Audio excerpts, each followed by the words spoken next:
Hello viewers, welcome to చాలా wax విఏజిఎస్. ఈరోజు మనం ఒక అద్భుతమైన ఈవినింగ్ స్నాక్ ఐటెం చూద్దామండి. అదేంటంటే క్యాప్సికమ్ బైటు బజ్జీ. అంటే క్యాప్సికాన్ని ఇలా రెండుగా చీల్చుకుని పక్కన పెట్టుకుని ఒక మిక్సింగ్ బౌల్ ఒకటి తీసుకుని ఒక పావు కేజీ శనగపిండి, సుమారుగా ఓ పావు కేజీ శనగపిండి తీసుకుని శనగపిండితో పాటు రుచికి సరిపడా ఉప్పు కూడా వేసుకుని ఒక చెంచాడు వాము చక్కగా చేత్తో చిదుపుకునో లేదంటే నలుపుకునో లేదంటే మిక్సీలో పట్టిన సన్నప్పుడైనా పర్లేదు వేసేసుకుని ఒక అర చెంచాడు సోడా ఉప్పు కూడా వేసుకుని పిండికి సరిపడా నీళ్లు పోసుకుని చక్కగా కలుపుకోండి. ఇలా బజ్జీ పిండి చిక్కదనం ఉండాలన్నమాట.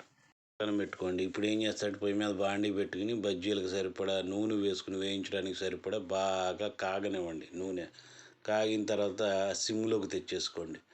ఇప్పుడు ఏం చేస్తారంటే ఒక్కొక్క క్యాప్సికమ్ ముక్క తీసుకుని చక్కగా పిండి అంతా పట్టేటట్టుగా ముంచుకుని పిండిలో నూనెలో వేసేసుకోండి.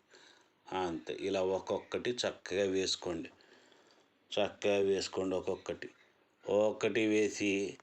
ఒక్కొక్కటి వేసేసుకోండి.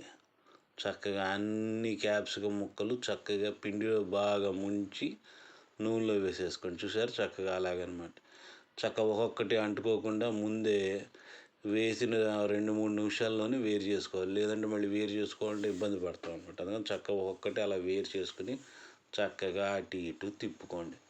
అంతే, చూసారా, చక్కగా అలా అటు ఇటు తిప్పుకోండి. బాగా వేగేంత వరకు చక్కగా అలాగే అటు ఇటు ఒక 2-3 నిమిషాలకు ఒకసారి అలా తిప్పుకుంటూ ఉంటే అద్భుతంగా వేగుతాయి అన్నమాట బజ్జీలు.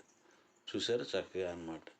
కింద నుంచి పైకి, పై నుంచి కిందకి అలాగ చేసుకోవాలి. లేదంటే అడుగు బజ్జీ మాడిపోతే పై బజ్జీ వేగవు. అందువల్ల ఏం చేయాలంటే చక్కగా అటు ఇటు తిప్పుకుంటూ ఉండాలి. చూసారా, ఎర్ర కాలిపోయినాయి. ఇప్పుడు చక్క సర్వింగ్ డిష్లోకి తీసేసుకోవటం. ఒక్కొక్కటి ఇలా చక్కగా ఒక్కొక్కటి నూనె బాగా ఊడ్చుకుని చక్కగా తీసుకోండి. ఇలా చక్కగా అంతే, మొత్తం బజ్జీలు చక్కగా సర్వింగ్ డిష్లోకి తీసేసుకోండి.